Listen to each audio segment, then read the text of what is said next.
So today's video is going to be very simple beginner hooping tricks. I'm going to review over some tricks that I have done before because some people need more aid and help. Before we get started, I do want to talk about this hula hoop once again. This is from Oh So Wonderful Pixie. The link will be down below to her shop again, and she does have her own channel that she also has hooping tricks on, and also wanding tips if you want those. So I do recommend checking her out because there's no lie, look at this hoop. It's beautiful. So beautiful to me. Okay, here we go. So the first trick that I'm going to be going over is called the reverse weave. If you guys don't remember in my first beginner video, the weave, super basic. You're going to be having your hoop like this on your hand and you're pushing the weight forward. Where your thumb is, you're going to be pushing it with your thumb, and you're going to be pushing it that way and then swinging it. Just like how you would with like a towel in your kitchen, like going crazy, like it would be the same exact thing, and you're just going to push it with your thumb, pull out, and it will come back side view from the side. And that is the basic weave that I taught you in the first video. If you want to go in more detail, you can go to that video, but for this one I'm going to be talking about the reverse. The side with the thumb of your hand is what we're used to pushing something with, so when you push it this way, it feels natural. When you are reversing it and you're pushing it with your pinky, it doesn't feel that natural. So that's why I recommend doing it normal once, and you're here, rotate back, and you kind of get used to that feeling, because we've all have hula hoop this way and this way. Just let it teeter-totter right here, go back, and then right here, you're gonna realize that my hand is facing this way, and this is when it's gonna glide against this side. So make sure you have a lot of control when it's in the middle of you, or when it's in front of you, sorry.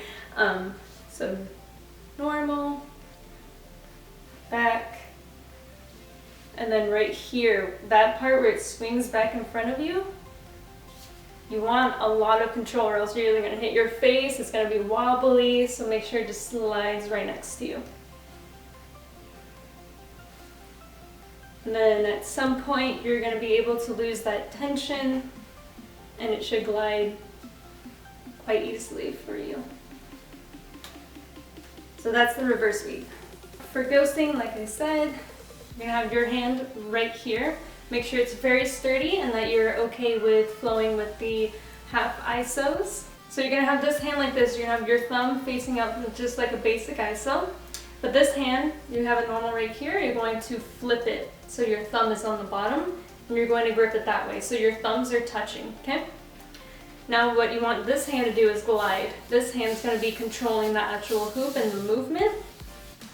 So just have it glide with each other, and you kind of want it to look like it's bursting out of your hands, if you get what I mean. And then when you get on this side, you want to flip it so your thumbs are touching again, but this hand's going to be the glider and this one's going to be the mover, okay? So make sure it looks like it is bursting out of your hands.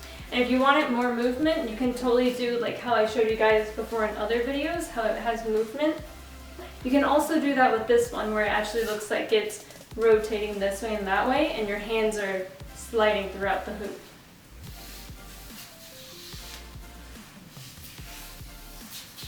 The next trick, I'm not really sure what it's called, but it's just like a little hand flip. I'm sure plenty of guys have seen tricks like this.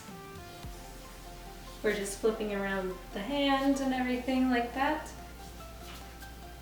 Where your hoop is going to be more horizontal. I know you guys are used to the vertical tricks and everything like that and having it this way for you, but for this one it's actually going to be a horizontal.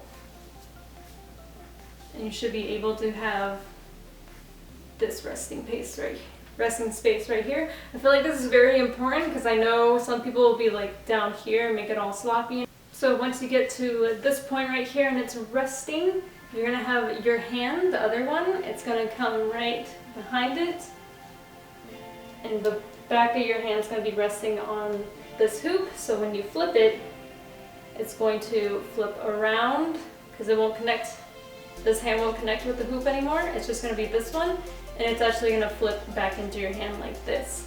which you can do like whatever to come back to here.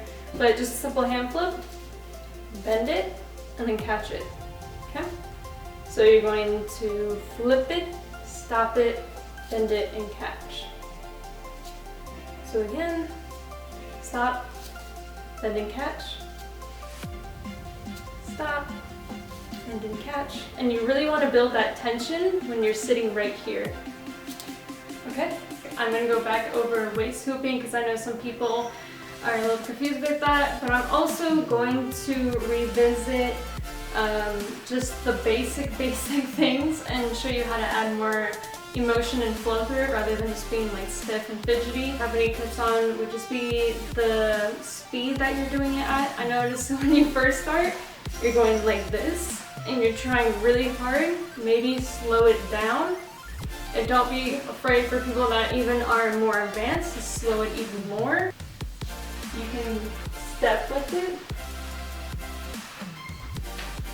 And this way you can make the hoop go very slow. And I think it's very important to mess with tempos. I know a lot of people are hooping with music and everything, so really trying to mess with tempo. Be slower, be rotating with it, maybe move more of your body. Because you can move your body in a hoop a lot more than you are doing. Because like just for isos, you're only moving your arm and your hand. You're not moving the rest of your body. Like let's just go back to that iso where you go like this. You can move your whole body. And then you can move your whole head and your body. Make it come back. Don't be scared to make things dramatic. Last thing that I wanted to revisit would be the height that you're doing it at. So right here, a lot of people do their isos. Don't be afraid to legit bend down and get on your knees and do an iso. I know that seems really basic for people that are dancing, but sometimes I feel like flowers forget that they have this other element that they can add to their hoop flow. So I hope you guys enjoyed the video and it helped. If you have any questions, go ahead and comment down below. I also know I have some other hoopers watching my channel and I know that they wouldn't mind helping you and giving out their tips because you cannot give one person enough tips on hula hooping because the way I teach it might not help you, but how someone else comments it might help you a little bit more than another person because I would look up a million tutorials on how to do this, how to do that, and it never really works for me until I found the right one to teach me. So don't mind other people helping others in the comments. It would help me oh so much. Hope you guys are having an amazing day, amazing journey, and I'll see you guys next week. Bye! Meow.